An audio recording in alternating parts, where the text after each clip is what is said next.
একবার কী হয়েছে, ভগবান শ্রীকৃষ্ণ আর অর্জুন একটা রাস্তা দিয়ে হেঁটে যাচ্ছিল। হেঁটে যেতে যেতে হঠাৎ রাস্তার ধারে একটা ভিখারিকে দেখতে পেল এবং ভিখারিটা ভিক্ষা করছিল। তখন অর্জুন ভিখারিটাকে জিজ্ঞাসা করলো, আচ্ছা তুমি ভিক্ষা করছো কেন? তখন ভিখারিটা বলল যে, মশাই আমি ভিখারি এবং আমার কোনো আর্থিক কিছু নেই, তাই জন্য আমাকে ভিক্ষা করতে হয় এবং আমি খুব দুঃখী।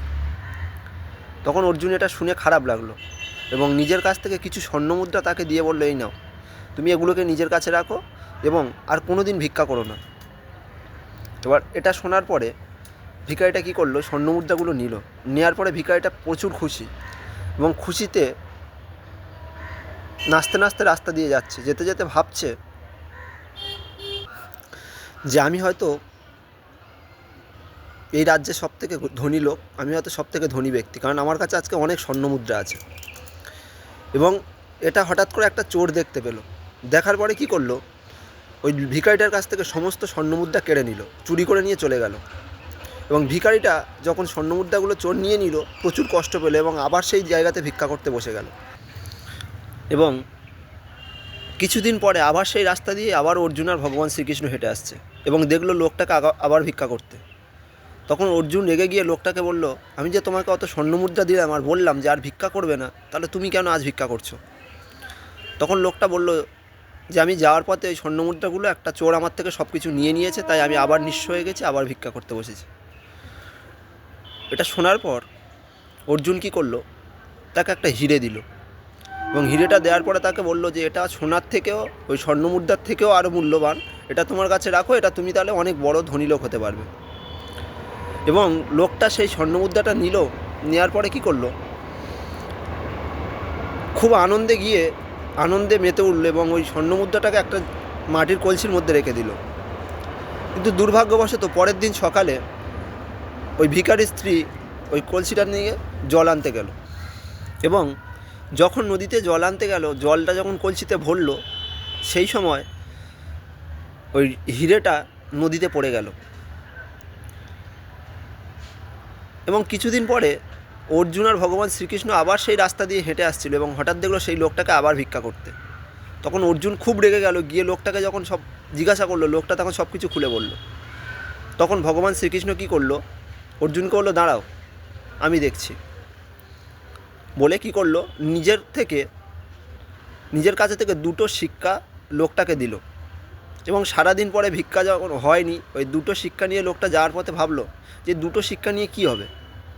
এটা ভাবতে ভাবতে হঠাৎ দেখলো একটা ছেলে কিছু মাছ বিক্রি করতে যাচ্ছে এবং ওই মাছের মধ্যে একটা মাছ ছিল জীবন্ত এবং মাছটা প্রচুর লাফাচ্ছিল বাঁচার জন্য। লোকটা ভাবলো যে দুটো শিক্ষা দিয়ে তো আমি কিছু করতে পারবো না, তার থেকে এক কাজ করি, এই মাছটাকে কিনে নিয়ে নদীতে ছেড়ে দিই, অ্যাটলিস্ট কারোর তো একটা ভালো হবে, এই মাছটার হয়তো ভালো হবে। এটা ভাবার সাথে সাথে লোকটা কী করলো, সেই মাছটাকে কিনে নিল। নেওয়ার পরে কী করলো, যখন নদীতে ছাড়তে গেল, হঠাৎ মাছটা কী করলো, গাল হাঁ করলো এবং ওই সময় দাঁড়িয়ে মাছের গালে থেকে ওই ডায়মন্ডটা বেরিয়ে গেল বা হিরেটা বেরিয়ে গেল। এবং হিরেটা পাওয়ার পরে লোকটা খুবই আনন্দে লাফালাফি করতে করতে চিৎকার করে বলল যে আমি পেয়ে গেছি। এবং কী করলো, যখন এইরকম চিৎকার করছিল, পাশের জঙ্গলে বসেছিল সেই চোরটা ভাবলো যে আমাকে হয়তো দেখতে পেয়েছে, তাই হয়তো চিৎকার করে বলছে যে পেয়ে গেছি। চোরটা কী করলো, নিজেকে বাঁচানোর জন্য হঠাৎ করে ছুটে এসে ভিখারিটার পায়ে ধরে বললো যে আমাকে ছেড়ে দাও, আমাকে গ্রামের লোকদেরকে ধরিয়ে দিও না, আমাকে তাহলে খুব মারধর করবে, আমাকে ছেড়ে দাও।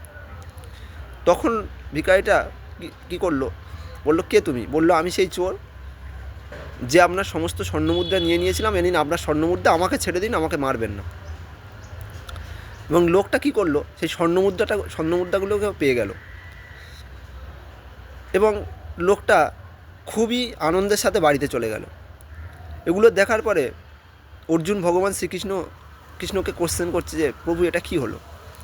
তখন ভগবান শ্রীকৃষ্ণ বলল, লোকটাকে যখন তুমি স্বর্ণমুদ্রা দিয়েছিলে তখন ও নিজের কথা ভাবছিল, লোকটাকে যখন ডায়মন্ড দিয়েছিল বা হিরে দিয়েছিল তখন ও নিজের কথা ভাবছিল, কিন্তু যখন ওকে আমি দুটো শিক্ষা দিলাম তখন ও কী করলো, নিজের কথা আর ভাবলো না, ওই মাছটার বাঁচার কথা ভাবলো।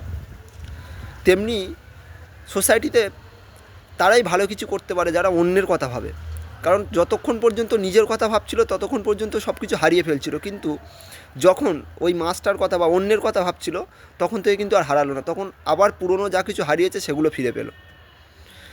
তেমনি তুমি যদি জীবনে বড় কিছু করতে চাও, নিজের জন্য না, অন্যের জন্য কিছু করো, অন্যের ভালো চাও, অন্যের জন্য নিজের জীবনটাকে সঁপিয়ে দাও, দেখবে তুমি যা হারিয়েছো সেগুলো সমস্ত কিছু ফিরে পাবে। That's it. ভিডিওটা যদি ভালো লাগে লাইক কমেন্ট শেয়ার করো, আর চ্যানেলটাকে সাবস্ক্রাইব করে আমাদের পাশে থেকো। এইরকম নতুন নতুন ভিডিও নিয়ে আমি আবার আসবো। বাই।